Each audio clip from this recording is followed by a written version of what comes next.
नमस्कार मित्रांनो, शेतकऱ्यांसाठी अतिशय महत्त्वाची अशी बातमी आहे। मित्रांनो, 2023च्या खरीप हंगामातील कापूस व सोयाबीन अनुदानाबाबत आता नवीन जी.आर. आलेला आहे। मित्रांनो, या आधी सरकारने अनुदान मंजूर केले होते, त्यासाठी पैसेही या ठिकाणी वितरित केलेले होते, परंतु या अनुदानाची कार्यपद्धती कशी असणार आहे, तसेच कोणाकोणाला कशा पद्धतीने अनुदान देण्यात येणार आहे त्यासंबंधी माहिती दिली नव्हती। तर मग त्या संबंधित या ठिकाणी हा जी.आर. निर्गमित करण्यात आला आहे। यासाठी शेतकऱ्यांना आता 4 हेक्टर पर्यंत मदत मिळू शकणार आहे आणि एका शेतकऱ्याला 20,000 रुपयापर्यंत या ठिकाणी ही मदत घेतल्या जाऊ शकत आहे। तर मग कशा पद्धतीने या जी.आर. मध्ये ही माहिती दिलेली आहे, तर त्याविषयी आपण सविस्तर माहिती आजच्या या व्हिडिओमध्ये बघणार आहोत। तरी मित्रांनो, हा व्हिडिओ आपण शेवटपर्यंत बघा। चॅनलवरती जर नवीन असाल तर चॅनलला सबस्क्राइब करून ठेवा, बेल आयकॉनला क्लिक।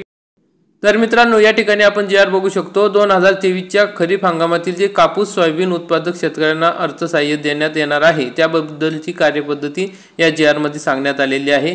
तर मग या ठिकाणी कशा पद्धतीने हे अनुदानाचे वाटप होणार आहे, याद्या कशा तयार होणार आहेत, तसेच या ठिकाणी कशा पद्धतीने शेतकऱ्यांच्या ई-केवायसी तसेच आधार प्रमाणीकरण केले जाणार आहे त्याविषयी ही माहिती या ठिकाणी देण्यात आली आहे।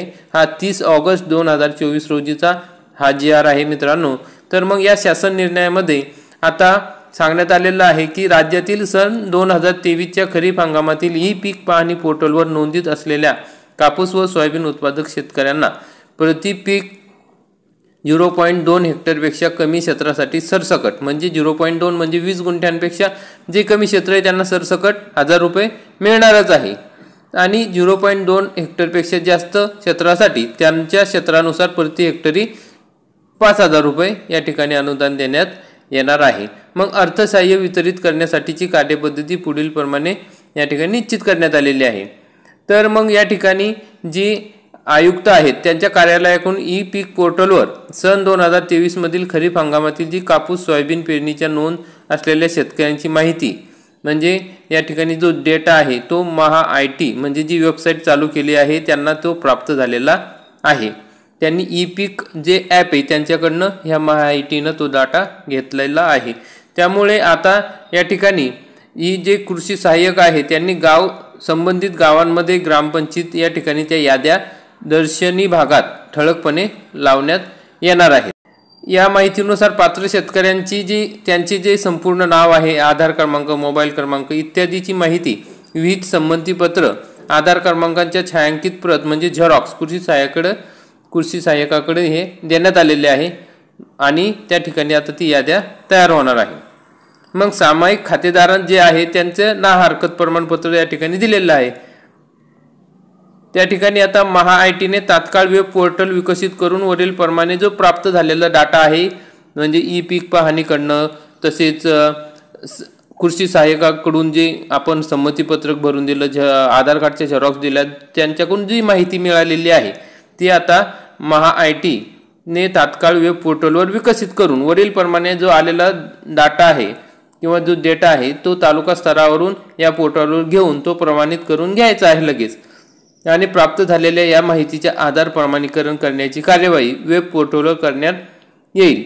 यामुळे आधार क्रमांक बरोबर आहे किंवा नाही तसेच तो त्याच व्यक्तीचा आहे याची खातरजमा करण्यात येणार आहे। मग महा-आय-टीने ई-पीक पाहणी पोर्टलवर संबंधित शेतकऱ्यांचे नाव, आधार प्रमाण यांची नाव जुळवणी करण्यासाठी त्यांनी काय केलं आहे तर मॅचिंग पर्सेंटेज म्हणजे तुमच्या नावात जर थोडंसं चूक असेल तर चालू शकते, पण ती 90% तरी ते जुळायला पाहिजे। म्हणजे उदाहरणार्थ एखाद्याचं नाव दादाराव आहे तर ते दादा झालंय किंवा दादासाहेब आहे तर दादा झालंय, म्हणजे अशा पद्धतीने नावात थोडंसं ग्रॅमॅटिकल मिस्टेक किंवा एखाद्या काना मात्रा वेलांटीची जर थोडीशी चूक असेल तर या ठिकाणी ती चालून जाणार आहे। मग त्या ठिकाणी मग ई-केवायसी लाभार्थी निश्चित करण्यासाठी म्हणजे ज्यांचं PM किसान पोर्टलवर ई-केवायसी केलेली आहे त्यांना ई-केवायसी करण्याची गरज नाही, पण ज्यांची ई-केवायसी झालेली नाही, त्यांचे नाव PM किसानच्या यादीत नाही किंवा त्यांचे झालेलं नाही, त्यांची ई-केवायसी करून घेण्याच्या सूचना या ठिकाणी देण्यात आलेल्या आहेत। मग सदर योजनेतील वैयक्तिक व सामायिक खातेदारांची जे आहे अनुदेय अर्थसहाय्याची जी मदत आहे ती पुनर्वसन विभागाकडून अनुसरण्यात येणाऱ्या कार्यपद्धतीनुसार करण्याच्या अनुषंगाने वेब पोर्टलचे विकसन करण्यात येणार आहे।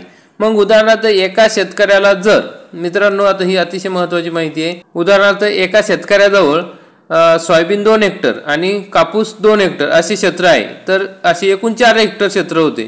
मग असे असल्यास प्रति हेक्टरी 2 हेक्टरच्या मर्यादेत 5,000 रुपये प्रति हेक्टरनुसार दोन्ही पिकांची मिळून किती होतील?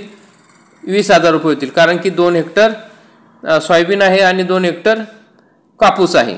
तर असे त्यांना 20,000 रुपये अर्थसहाय्य या ठिकाणी देण्यात आलेले आहे। मित्रांनो, या ठिकाणी शेतकऱ्यांना संभ्रम होता की जर माझ्याकडे 2 एकर सोयाबीन आहे आणि 1 एकर या ठिकाणी कापूस आहे, तर मग ते अनुदान कशा पद्धतीने देण्यात येणार आहे?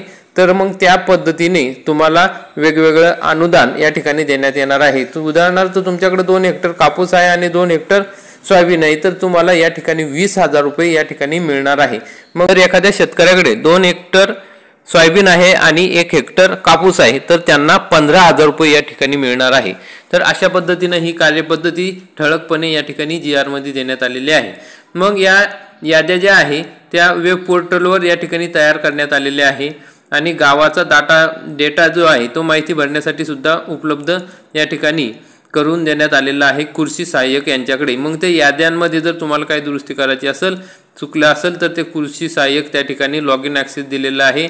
ती माहिती घेऊन ते शेतकऱ्यांचा आधार क्रमांक, मोबाईल क्रमांक, नाव, आधार याप्रमाणे ते आता त्या ठिकाणी चेक करून ती माहिती तयार करून मग जिल्हा कृषी अधिकारी यांच्या वेब पोर्टलमधून त्या ठिकाणी ते आयुक्त कृषी कार्यालयाकडे पुढील कार्यवाहीसाठी पाठवले जाणार आहे। मग प्रत्येक तालुक्यातील 2 गावांची माहिती त्यांना अर्थसहाय्याबाबत उपविभागीय कृषी अधिकाऱ्याकडून तपासणी करण्यात येणार आहे। मग आयुक्त कृषी यांच्याकडून पोर्टलद्वारे अनुदेय अर्थसहाय्याची रक्कम राष्ट्रीयकृत बँकेच्या माध्यमातून संबंधित शेतकऱ्याच्या आधार लिंक खात्यामध्ये वितरित करण्याची कार्यवाही करण्यात येणार आहे। मग अशा पद्धतीनं तालुका स्तरावरून जिल्हा स्तरावर आयुक्त स्तरावर आणि आयुक्त स्तरावरून हे राज्य स्तरावर ही याद्या एकत्र या पोर्टलवर विकसित केल्या झालेल्या आहेत आणि फक्त आता शेवटची तपासणी राहिलेली आहे। हा GR आपण www.maharashtra.gov.in या संकेतस्थळावर बघू शकता। तसेच मित्रांनो, आपल्याला आता प्रश्न पडला असेल तर मग ही एवढी माहिती तयार करण्यात आली आहे, तर कधीपर्यंत मिळेल? तर ज्या पद्धतीने नमो शेतकरी महाकिसान योजनेचा हप्ता हा शेतकऱ्यांना लगेच मिळाला, त्या पद्धतीने लगेच आपल्या या सप्टेंबर महिन्याच्या पहिल्या आठवड्यातच तुम्हाला हे अनुदान मिळू शकते। अशा पद्धतीने हा महत्त्वाचा GR होता। मित्रांनो, आपण हा व्हिडिओ बघितला त्याबद्दल धन्यवाद। व्हिडिओला जास्तीत जास्त शेअर करा आणि चॅनलला सबस्क्राईब करा। जय हिंद, जय महाराष्ट्र।